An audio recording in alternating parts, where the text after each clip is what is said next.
స్థానిక సంస్థల ఎన్నికల్లో సత్తా చాటేందుకు గులాబీ పార్టీ వ్యూహాలకు పదును పెడుతోంది. ఎర్రవల్లి వ్యవసాయ క్షేత్రంలో కేటీఆర్, హరీష్ రావు, వినోద్తో వరుస సమీక్షలు నిర్వహిస్తున్నారు కేసీఆర్. స్థానిక సంస్థల ఎన్నికల్లో సత్తా చాటి పార్టీకి పునర్వైభవం తీసుకురావాలని నేతలకు దిశానిర్దేశం చేశారు గులాబీ బాస్. అయితే వర్షాల దృష్ట్యా ఈ నెల 14న తలపెట్టిన కరీంనగర్ బీసీ సభను వాయిదా వేశారు. స్థానిక సంస్థల ఎన్నికల్లో గెలుపే బీఆర్ఎస్ పార్టీ బలోపేతానికి మలుపు అంటున్నారు BRS chief KCR. Ward member నుంచి జెడ్పీ చైర్మన్ వరకు గులాబీ పార్టీ కైవసం చేసుకునేందుకు ప్లాన్ గీస్తున్నారు కేసీఆర్. ఇప్పటికే పలుమార్లు కేటీఆర్, హరీష్ రావుతో సమీక్ష నిర్వహించారు. బీసీల రిజర్వేషన్ల విషయంలో కాంగ్రెస్ పార్టీ మోసం చేస్తుందన్న బీఆర్ఎస్ ఈ విషయాన్ని ప్రజల్లోకి తీసుకెళ్లేందుకు సభలు నిర్వహించనుంది. త్వరలో జిల్లాల్లో బీసీ గర్జన సభలు నిర్వహించనుంది.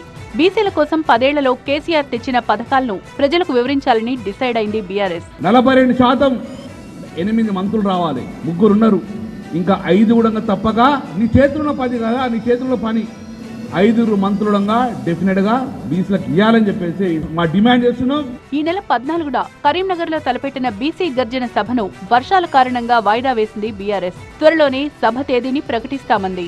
మరోవైపు నియోజకవర్గాల్లో గ్రూప్ తగాదాలు పక్కన పెట్టి స్థానిక సంస్థల ఎన్నికల్లో గెలిపే లక్ష్యంగా పనిచేయాలని నేతలకు దిశానిర్దేశం చేశారు కేసీఆర్.